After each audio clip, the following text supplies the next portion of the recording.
चलिए स्टूडेंट्स, आज इलेक्ट्रोस्टैट के नेक्स्ट लेक्चर में चलते हैं।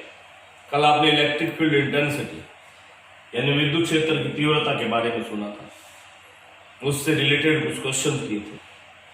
इक्वेशन ऑफ मोशन का भी यूज किया था, कांस्टेंट एक्सेलरेटिव मोशन की कंडीशन में। आज अपन देखते हैं कि अलग अलग टाइप के चार्ज आएंगे हमारे पास। कोई पॉइंट चार्ज आएगा, कोई बड़ा चार्ज आएगा, कोई रिजिड बॉडी आएगा, तो वो कितना कितना इलेक्ट्रिक फील्ड प्रोड्यूस करेगा। तो इलेक्ट्रिक फील्ड की यादें कंडीशन क्या थी कि आपको किसी भी जगह इलेक्ट्रिक फील्ड कैलकुलेट करना है तो वहाँ यूनिट चार्ज रख के देख लीजिए। यूनिट चार्ज पे जितना फोर्स लगेगा उसको इलेक्ट्रिक फील्ड बोलते हैं। एम आई राइट? चलिए, तो आज हम सबसे पहले स्टडी करेंगे electric field due two point charge, इसका इलेक्ट्रिक फील्ड कि ये भी पॉइंट चार्ज है क्यों,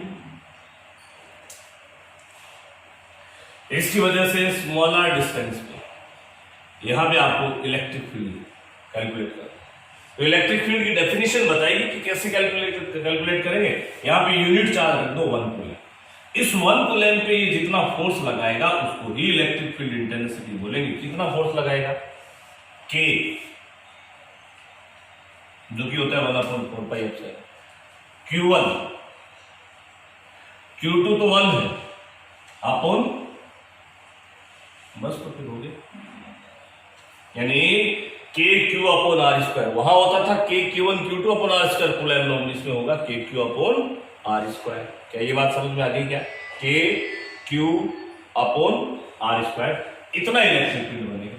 डायरेक्शन, अगर ये पॉजिटिव चार्ज है तो मैंने आपको बताया था कि अगर ये पॉजिटिव चार्ज है तो जहां पे भी इलेक्ट्रिक फील्ड की डायरेक्शन देखनी है वहां पे पॉजिटिव रख के चेक करना है। पॉजिटिव होगा तो अवे, और अगर ये नेगेटिव चार्ज है तो यहां तो अगर आपको इलेक्ट्रिक फील्ड की डायरेक्शन चेक करनी है, जहां चेक करनी है वहां हमेशा आपको प्लस रखना है, तो ये इसको अट्रैक्ट करेगा। इसका मतलब अगर पॉजिटिव चार्ज हुआ तो अवे, और अगर ये नेगेटिव चार्ज हुआ तो टुवर्ड्स। क्या ये बात समझ में आ गई? क्या इसकी डायरेक्शन होगी। ई और आर में ग्राफ कैसा होगा? इनवर्सली प्रोपोर्शनल का होगा, 1/R², इस टाइप से ग्राफ। कोई डाउट? कर लेंगे ऐसा क्वेश्चन?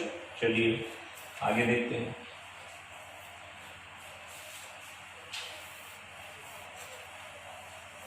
आपसे इस टाइप का क्वेश्चन इसमें पूछ लेता है कि एक चार्ज है Q और एक चार्ज है 9Q, और इनके बीच का डिस्टेंस है 16 सेंटीमीटर। इनके बीच में आपको न्यूट्रल पॉइंट सर्च करना है, या वो पॉइंट सर्च करना है जहां पे रखा हुआ चार्ज जीरो फोर्स। याद करो, फर्स्ट या सेकंड लेक्चर में हमने ऐसा किया था, न्यूट्रल पॉइंट। तो ऐसा भी बोल सकता है कि वो जो न्यूट्रल पॉइंट होगा वहां इलेक्ट्रिक फील्ड भी जीरो होगा। तो अगर इन दोनों चार्जेस के बीच में जीरो इलेक्ट्रिक फील्ड का पॉइंट आपको सर्च करना हो, जीरो इलेक्ट्रिक फील्ड का पॉइंट बोल दे, या फिर न्यूट्रल पॉइंट बोल दे, या फिर इन दोनों के बीच में वो पॉइंट जहां पे कोई भी फोर्स, इलेक्ट्रोस्टैटिक फोर्स वर्क नहीं करे, ये सारी की सारी एक ही चीजें हैं। जीरो इलेक्ट्रिक फील्ड बोल दे, न्यूट्रल पॉइंट बोल दे, where charge, the position where charge has experience no force बोल दे, ये सारी एक ही चीज है। तो अगर एक ही चीज है तो शॉर्ट ट्रिक भी वही ले लेते हैं। मान लो कि यहां से x है डिस्टेंस, ये वो पॉइंट है, न्यूट्रल पॉइंट है, जीरो इलेक्ट्रिक फील्ड। तो x निकालने का तरीका बताया था, याद करो, √Q1 upon √Q1 plus √Q2 multiply by total distance. ये √Q कॉमन आएगा तो यहाँ 1 रह जाएगा, या 1 या 3 या 16, 1/4 इंटू 16, तो आंसर आ जाएगा 4 सेंटीमीटर। और वो भी कहां से? Q से या 9Q से? Q से। बिल्कुल वही शॉर्ट ट्रिक है। और अगर ये माइनस होता तो फिर ये बाहर चला जाता, दोनों में से एक माइनस होता तो फिर बाहर चला जाता। क्या ये बात समझ में आ गई? क्या कोई डाउट? चलिए ऐसा भी कर लेते हैं।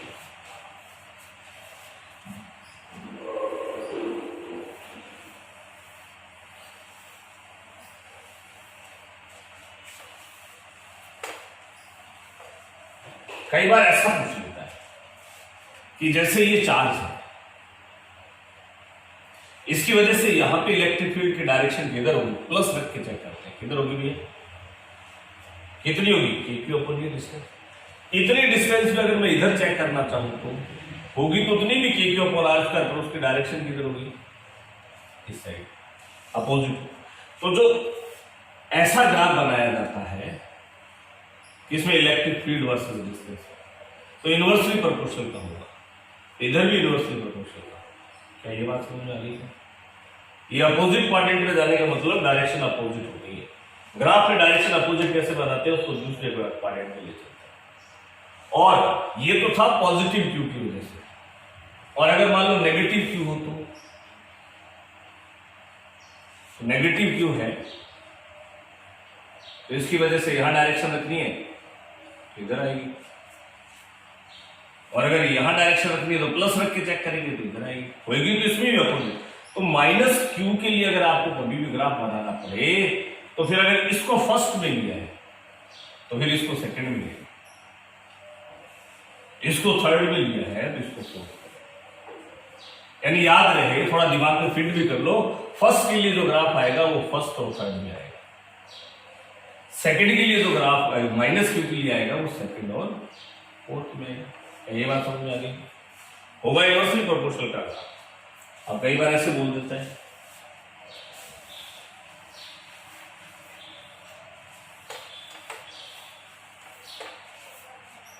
कि ये क्यू चार्ज है और ये क्यू चार्ज है, तो इन दोनों का कंबाइन ग्राफ बना देते हैं। इसका आएगा फर्स्ट और थर्ड में, इसका भी फर्स्ट और थर्ड में,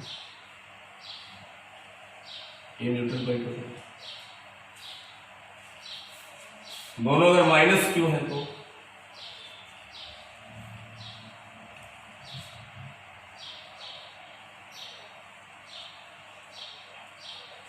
इसका आएगा सेकंड और फोर्थ, इसका भी आएगा सेकंड और फोर्थ। तो ये दोनों एक दूसरे की तरफ जाए तो इनको आपस में मिला दीजिए, ये न्यूट्रल पॉइंट हो जाएगा। और अगर ऐसा आ जाएगी एक प्लस और एक माइनस, तो फिर इसका आएगा फर्स्ट और थर्ड में, इसका आएगा सेकंड और फोर्थ, यानी इसमें यार न्यूट्रल पॉइंट यहां नहीं आएगा। क्या ये बात समझ में आ गई? कोई डाउट कर लेंगे ऐसा का? जैसे ऐसा दे देता कि ये माइनस क्यू है, ये प्लस क्यू, तो इसकी वजह से आएगा सेकंड और फोर्थ, इसकी वजह से आएगा फर्स्ट और third, first second third fourth, first second third fourth. क्या ये बात समझ में आ गई? ऐसे ग्राफ बना लेंगे क्या? चलिए आगे देखते हैं। अब ये तो पॉइंट चार्ज की वजह से आपने इलेक्ट्रिक फील्ड निकाल लिया, कितना निकाला, KQ upon R square. Okay भाई, जैसे ऐसे बोल दे, ये Q, ये Q, ये Q, ये साइड A है, इसके सेंटर पे इलेक्ट्रिक फील्ड बनेगा, तो ये बनाएगा KQ अपॉन R स्क्वायर, ये भी KQ अपॉन R स्क्वायर और ये भी KQ upon R square. Direction ये प्लस मान के प्लस प्लस को रिपेल करेगा, प्लस प्लस को रिपेल करेगा, प्लस प्लस को रिपेल करेगा, सब एक जैसे इलेक्ट्रिक फील्ड, सबके बीच में एंगल भी 120, तो resultant electric field at the centre, net electric field कितना हो जाएगा, 0। कोई डाउट? ऐसे ही अगर ऐसा बोल दे कि ये है, ये Q, ये Q, ये माइनस Q, ये माइनस Q सेंटर पे, ये भी KQ अपॉन R स्क्वायर, ये भी KQ अपॉन R स्क्वायर, ये भी KQ अपॉन R स्क्वायर और ये भी KQ अपॉन R स्क्वायर। यहाँ R जो होगा वो कितना होगा, ये वाली डिस्टेंस कितनी, √2a की आधी, यानी a बाई √2, इसको R मान लेते हैं। डायरेक्शन ये प्लस है तो प्लस को क्या करेगा, रिपेल, ये भी क्या करेगा, रिपेल। माइनस प्लस को क्या करेगा, प्लस मान के डायरेक्शन चेक करनी होती है, मैंने बोला था, इसलिए प्लस मानना है। ये माइनस क्या करेगा, तो ये भी ई, ये भी, तो ये 2e और 2e हो गए, ये भी 2e, ये भी 2e, और ये 90 पे इंटरसेक्ट करते हैं। तो 90 पे जब दो वेक्टर होते हैं तो क्या √2 times of either one of that, तो ये बन गया 2√2e, 2√2e कितना था, k q upon r square, r कितनी थी, a/√2 का स्क्वायर करेंगे तो a²/2, तो ये हो जाएगा 4√2 kq अपॉन a² न्यूटन पर कूलम। इतना इलेक्ट्रिक फील्ड इस सेंटर पे हो जाएगा। कोई डाउट? प्लस वन की चेक करना है, ये इसको अट्रैक्ट करेगा, ये इसको अट्रैक्ट करेगा, ये इसको अट्रैक्ट, ये इसको रिपेल करेगा, ये इसको रिपेल करेगा। तो ये बात समझ आ गई? कोई डाउट? चलिए आगे चलते हैं।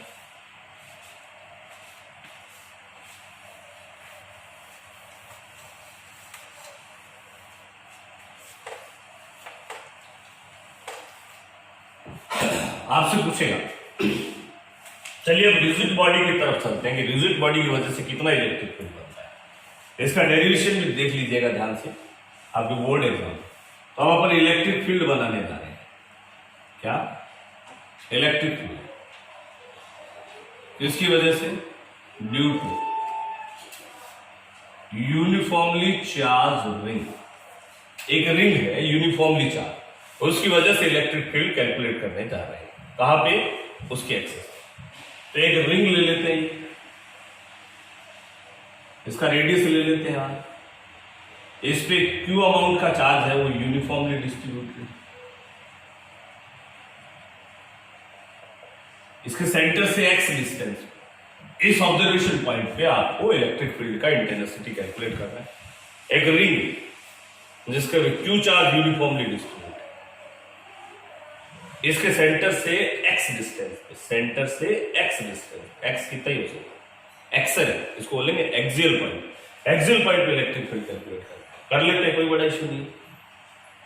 भैया एक प्रॉब्लम क्रिएट हो गई, तो ये तो रिजिड बॉडी हो गया हमारे पास, तो स्मॉल चार्ज यानी पॉइंट चार्ज की वजह से इलेक्ट्रिक फील्ड है कितना, kq/r²। अगर ये पॉइंट चार्ज होता तो यहाँ पे kq/r² लगा देते, अब पॉइंट तो है नहीं, तो क्या करें, फिर छोटे छोटे टुकड़ों में बांट लेते हैं।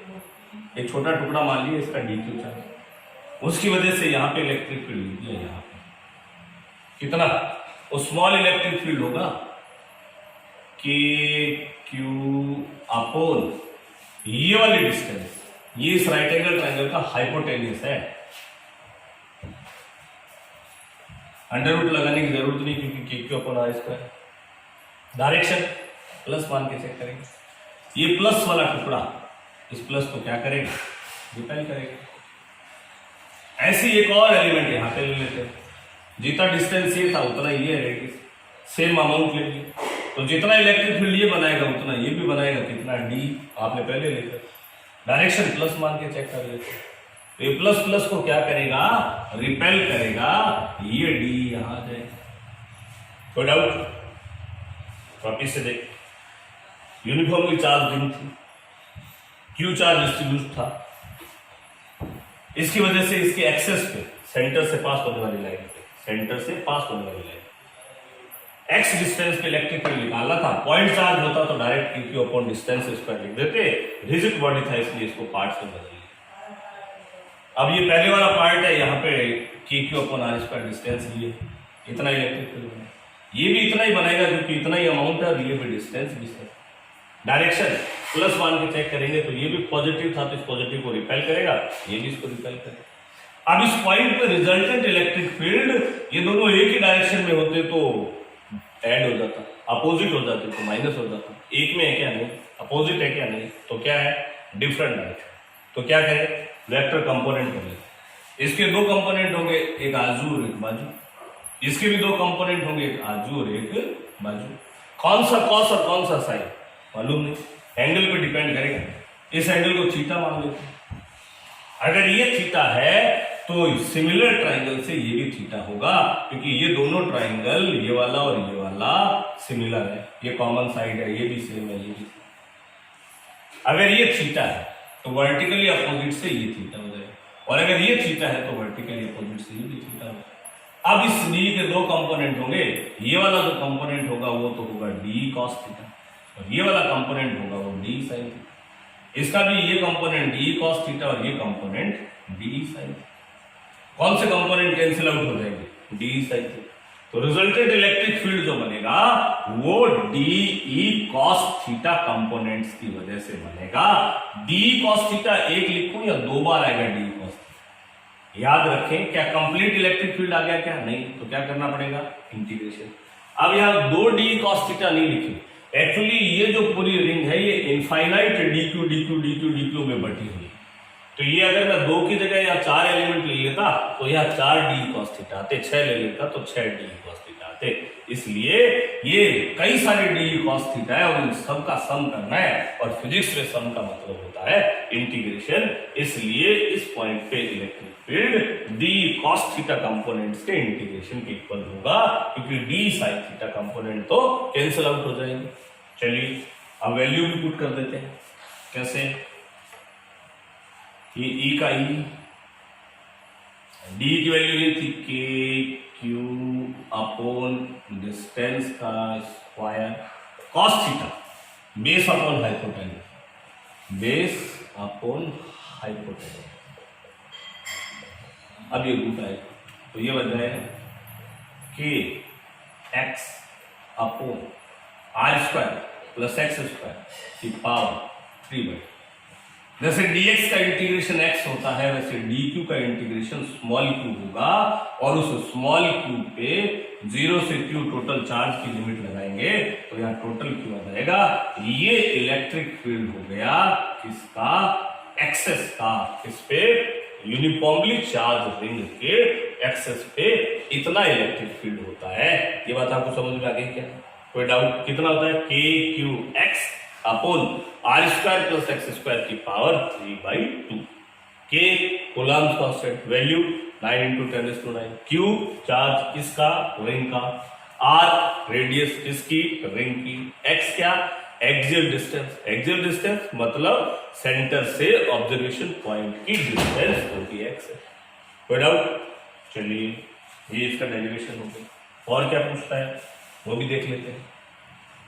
आपसे पूछ रहा है कि इस रिंग के सेंटर पे कितना इलेक्ट्रिक फील्ड होगा, और अगर मैं रिंग के सेंटर पे इलेक्ट्रिक फील्ड कैलकुलेट करना चाहूं तो मैं यहां पे E ऑन द सेंटर, तो ये जो x था ये कम करते करते रिड्यूस करते करते कितना कर दूंगा? 0। और अगर x 0 हो गया तो सेंटर पे इलेक्ट्रिक फील्ड भी कितना आ जाएगा? 0। वैसे भी पता चल रहा था कि अगर मैं सेंटर पे निकालना चाहूं और डेरिवेशन के लिए दो टुकड़े लूं तो ये टुकड़ा इसको रिपेल करेगा, ये टुकड़ा भी यहाँ पॉजिटिव मान के रिपेल करेगा, इसलिए कंपोनेंट की जरूरत नहीं है, रिजल्टेंट 0 आ जाएगा। तो रिंग के सेंटर पे इलेक्ट्रिक फील्ड कितना होता है? 0 होता है। कोई डाउट? चलिए एक्सेस पे कितना होता है? K q x upon r square plus x square की पावर 3/2। आपने बोला कि रिंग के यूनिफॉर्मली चार्ज रिंग के सेंटर पे इलेक्ट्रिक फील्ड 0, एक्सेस पे electric field k q x upon r square plus x square power 3/2। X के directly proportional है क्या? नहीं। यहां भी एक्स इनवर्सली प्रोपोर्शनल है क्या? नहीं। यहां भी एक्स। तो ये तो ना तो डायरेक्टली प्रोपोर्शनल है ना इनवर्सली प्रोपोर्शनल। तो मैक्सिमम इलेक्ट्रिक फील्ड कहां होगा? अगर डायरेक्टली होते तो बोल देते कि एक्स बढ़ाने से इलेक्ट्रिक फील्ड बढ़ जाएगा, इनवर्सली होता तो बोल देते कि एक्स घटाने से घट जाएगा। आपसे पूछेगा कि यूनिफॉर्मली चार्ज रिंग के किस पॉइंट पे इलेक्ट्रिक फील्ड मैक्सिमम होता है, तो फिर क्या करें? नहीं पता तो फिर वही करें। मैक्सिमम मिनिमा के लिए फर्स्ट डिफरेंशिएशन क्या करना पड़ेगा? 0। ये के क्यू तो कांस्टेंट है, डिफरेंशिएशन कर देते हैं किसका? x upon r square plus x square power 3/2 का, और इस डिफरेंशिएशन को क्या कर देते हैं? 0। कैसे किया जाता है डिफरेंशिएशन? अपोन में ये सेकंड वाले का स्क्वायर, इसको तो 0 से मल्टीप्लाई करना है इसलिए मैंने लिखा है।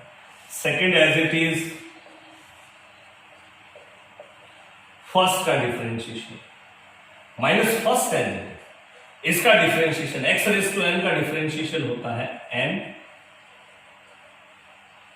पावर n माइनस 1.5 में से 1 माइनस करेंगे तो हाफ, प्लस इसका फिर डिफरेंशिएशन होगा क्योंकि ओनली x नहीं है, ये तो r square plus x square था।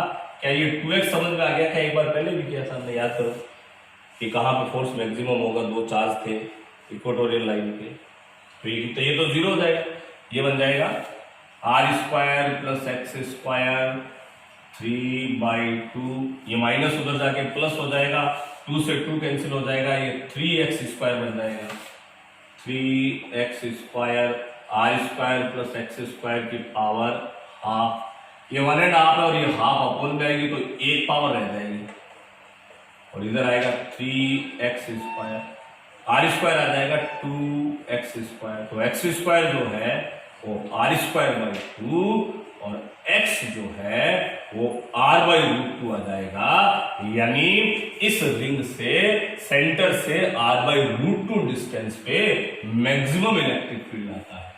और कितना आता है? वो x की जगह r बाई रूट 2 रख के आप देख भी सकते हैं, x की जगह r बाई रूट 2 रख के देखना और कैलकुलेशन करके मेरे को व्हाट्सअप करना कि कितना आता है मैक्सिमम इलेक्ट्रिक।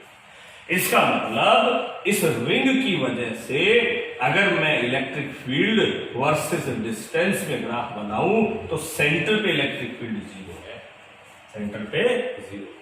जैसे जैसे सेंटर से आगे जाएंगे r बाई रूट 2 पे इलेक्ट्रिक फील्ड मैक्सिमम हो जाएगा। मैक्सिमम इलेक्ट्रिक फील्ड देखना चाह रहे थे r बाई रूट 2 पे, ये यूं है, यूं, यहां r बाई रूट 2 है, इधर भी r बाई रूट 2, यहां पे मैक्सिमम होगा और फिर उसके बाद कम हो जाएगा और इधर जाएंगे तो इधर भी ऐसे ही होगा, यहां पे मैक्सिमम और फिर इधर। ये अपोन में क्यों बना है? क्योंकि अगर इधर डायरेक्शन देखेंगे तो प्लस मान के ये रिपेल करेगा इधर, और अगर इस रिंग के इधर देख दूं तो ये प्लस प्लस को रिपेल करेगा, यानी इधर तो डायरेक्शन होगी इधर और इधर अपोजिट डायरेक्शन में होगी, और ग्राफ में अपोजिट का मतलब है क्वाड्रेंट चेंज करो, इसलिए इस टाइप का रिंग का electric field versus axial distance का ग्राफ आता है। सेंटर पे electric field 0, r by root 2 पे मैक्सिमम, और होता कितना है KQX upon r square plus x square power 3/2, ये रिंग का इलेक्ट्रिक फील्ड है। Got it guys? चलिए कंपटीशन इससे रिलेटेड भी क्वेश्चन पूछा था, वो भी देख लेते हैं।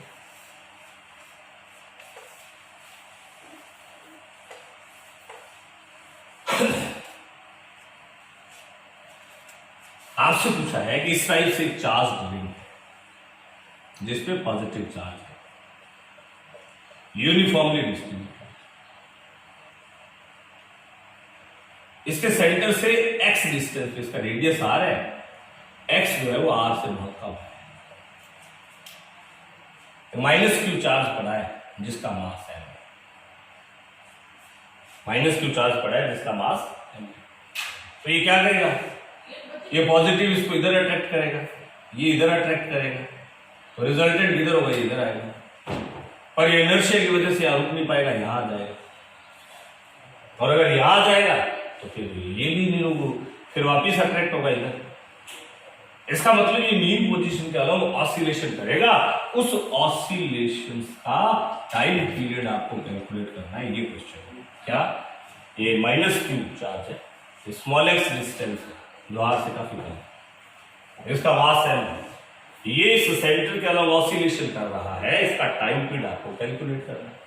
तो वही सबसे पहले क्या करेंगे? इस चार्ज पे लगने वाला फोर्स कैलकुलेट करेंगे, फोर्स में मास का डिवाइड करेंगे तो एक्सेलरेशन आएगा। एक्सेलरेशन की इक्वेशन का कंपैरिजन ओमेगा स्क्वायर एक्स से करेंगे, यहां से ओमेगा स्क्वायर की वैल्यू निकाल लें और फिर t equals to 2 pi omega निकाल लें। तो इस चार्ज पे लगने वाला फोर्स निकाल लिया। याद करो कल पढ़ा था फोर्स होता है Q इंटू ई। कौन सा Q, कौन सा ई? फोर्स होता है Q बोले तो वो चार्ज जिस पे फोर्स कैलकुलेट करता है, ई बोले तो वो जगह जहां पे इलेक्ट्रिक फील्ड है। क्यू बोले तो वो चार्ज जिस पे फोर्स कैलकुलेट करना है, माइनस का मतलब तो डायरेक्शन, अमाउंट ऑफ फोर्स देगा, वो फोर्स जिस पे कैलकुलेट करना है, वो चार्ज जिस पे आपको फोर्स कैलकुलेट करना है। ई बोले तो इलेक्ट्रिक फील्ड कहाँ पे, जहां पे फोर्स कैलकुलेट करना है। तो क्या रिंग के सेंटर पे ई बोले तो इलेक्ट्रिक फील्ड कहाँ पे, जहां पे फोर्स कैलकुलेट करना है। तो रिंग के एक्सेस पे, एक्स डिस्टेंस पे क्या आपको इलेक्ट्रिक फील्ड पता है? हाँ, कितना? A q x upon r square plus x square power 3/2।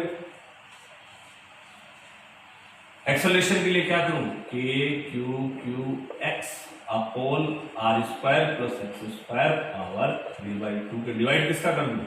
मास का। अब अगर ये ना देता तो ये सिर्फ ऑसिलेटरी होता, क्योंकि एक्स दोनों देते, और इसने बोल दिया कि x is very less than r, तो जहां प्लस माइनस में एक्स हो रहा है उसको उड़ा सकते हो। तो यहां आर की क्यूब बचेगी, तो एक्सेलरेशन जो आएगा वो आएगा k q q x upon m, और ये 2 से 2 कैंसिल होके आर क्यूब। याद करो equation a equals to omega square x. तो ये वाली जो क्वांटिटी है वो ओमेगा को बताएगी, और ओमेगा हो जाएगा k cube cube upon m r cube, और टाइम पीरियड होगा 2 पाई अपॉन ओमेगा अपॉन ये के क्यूब क्यूब, के की जगह 1 अपॉन 4 पाई एफ साइन एन ऊपर आ जाएगा, क्योंकि ऑप्शंस में 4 पाई एफ साइन एन नहीं होता है, के नहीं होता। ये बात समझ में आ गई क्या? इस टाइप से रिंग के क्वेश्चंस हम सॉल्व करेंगे। अब नेक्स्ट में अपन और रिजिड बॉडी देखेंगे, और उनके इलेक्ट्रिक फील्ड का भी कैलकुलेशन देखेंगे कि कैसे कैसे कॉम्पिटिशन में पूछता है। Is it clear? Okay, thank you.